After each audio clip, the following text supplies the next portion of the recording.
Here First is sponsored by UCS Healthcare, offering integrated healthcare for all. Learn more about their services, including statewide access to medication-assisted treatment for alcohol and opioid use disorders at ucsonline.org. Today is Wednesday. It's the 6th of October. This is Iowa Public Radio's Here First. I'm Clay Masters. Iowa Senate Republicans have voted to reject the state's first proposed redistricting plan. The proposed legislative and congressional districts were drawn by the nonpartisan Legislative Services Agency. All 32 GOP senators voted against the plan, and all 18 Democrats voted for it. Republican Senator Robbie Smith of Davenport is the bill manager. He says while the maps may satisfy Iowa law, he thinks they can be improved in terms of population deviation and compactness. This map includes a triangle, a pyramid, a figure eight, and a district that is so irregular, it looks like the 1800s salamander known for gerrymandering. Democratic Senator Pam Yoakum of Dubuque says the maps satisfy Iowa law and are fair and independent. The Iowa House of Representatives didn't get a chance to vote on the maps because the Senate rejected them first. The LSA has 35 days to draw a second set of redistricting maps. At that point, the Iowa legislature will have to come back to the State House to vote to approve or reject them. They can't amend the second set of maps, but they are allowed to amend a potential third set of maps. Immigrants in central Iowa have a new option to help them prepare for the U.S. citizenship test. IPR's Cassidy Arena tells us the citizenship classes are the first in a series of classes a Latino advocacy agency is adding. Okay, number 5, what do we call the first 10 amendments to the Constitution? Adult students arrived to the Latinx Immigrants of Iowa building late in the evening. They signed in for their class to help them prepare for and hopefully pass the U.S. citizenship exam. Latinx Immigrants of Iowa launched these classes for the first time to help Latinos in the state feel empowered. Raquel Medina teaches the class. We know as a fact that there is a need for spaces, where people can actually go into their own pace. The director of the organization says there are currently about 50 people on the waiting list for the 12-week class. Once they get a better understanding of people's schedules, they also want to add English language and computer classes. Students of an Iowa professor who was sanctioned for mandating masks in his classroom are defending their teacher.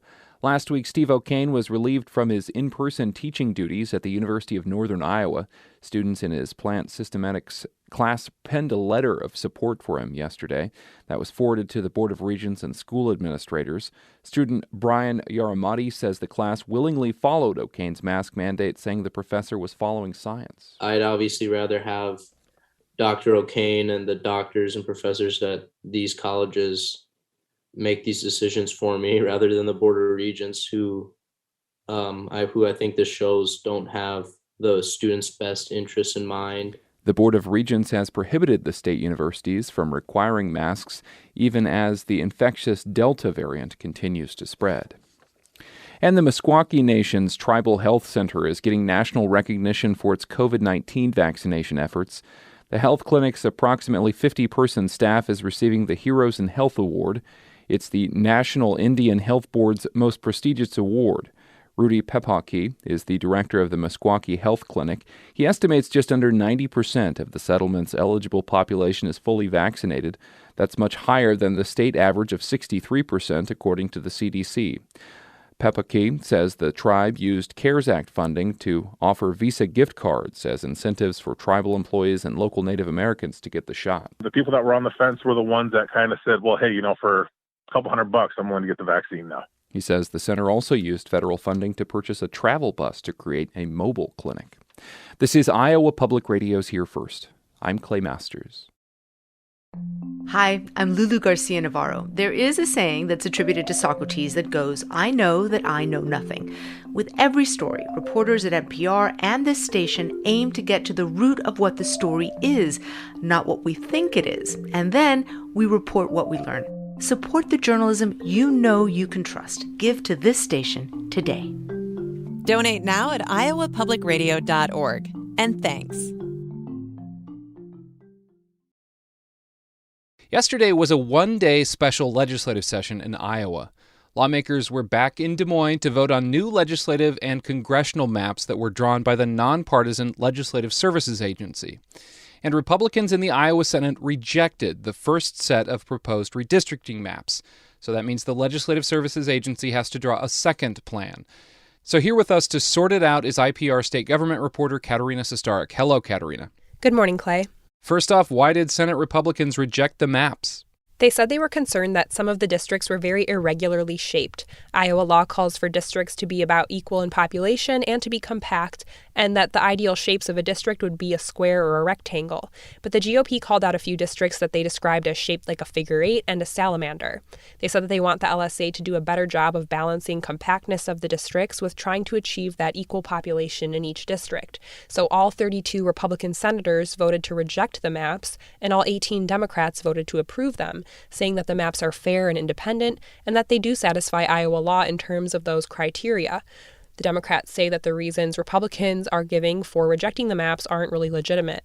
So, reminder, the Iowa legislature is controlled by Republicans, both chambers. Let's go to the other chamber. What about the House of Representatives? What did they do? They didn't even get to vote on the maps because the Senate rejected them first. But then Republican House Speaker Pat Grassley said that he thought the maps were fair, but he also thought the Senate's concerns were not unwarranted. Okay, so let's talk about the timeline here. This is a one-day special legislative session. Of course, these maps are drawn based on population changes and census data. That census data was delayed this year, hence this legislative session. How quickly are you expecting a second set of maps? The Legislative Services Agency has 35 days to draw the second plan, so that would be by the second week of November at the latest. Then lawmakers would have to come back into a special session to vote to approve or reject the second set of maps. So what happens if they vote down the second set of maps then, whenever they're done with them? At that point, LSA will have another 35 days to draw a third plan, and if it gets to that, lawmakers can amend the map. Democrats have been concerned that the GOP majority will kind of take that as an opportunity to draw districts that favor themselves. But with all the delays in the census data, the Iowa Supreme Court is technically in charge of redistricting right now, and the court says that redistricting needs to be done by December 1st. It could be hard to get to a third map in that time frame unless the LSA draws the maps a lot faster than usual. Okay, big picture here. Many of the people who spoke during public hearings basically said, please don't mess with Iowa's process of drawing these maps, that it's a gold standard in the country. And looking at the vote, we have Republicans voting to reject the first set in the Senate and Democrats voted to accept them. Are lawmakers concerned then about the process already becoming political? Democrats are saying they are very concerned about that, and that even just the rejection of the first set of maps is a signal that Republicans want to gerrymander. That's the word for drawing districts to favor themselves or to favor incumbent lawmakers. But Republicans are saying that this is just part of the process, and they are right. It doesn't mean that, politics aren't part of their motivations here, but they still are following the steps set out in Iowa law. And this isn't the first time that lawmakers have rejected the first redistricting plan. The first time Iowa used this system in 1981, lawmakers did get to a third plan and passed that one without amending it. And then in 2001, they adopted the second plan. Senate Republican leader Jack Whitver was asked yesterday if Republicans would amend a potential third map, and he said he wouldn't even commit to anything on a second map yet because he hasn't seen it. He says he's committed to following the process set out in Iowa law. If Republicans do ultimately decide to amend a third map, that would be unprecedented under Iowa's current redistricting process. All right, Iowa Public Radio state government reporter Katerina Sestarek, thank you. Thanks, Clay. This is Iowa Public Radio's Here First. Subscribe wherever you get your podcasts. I'm Clay Masters.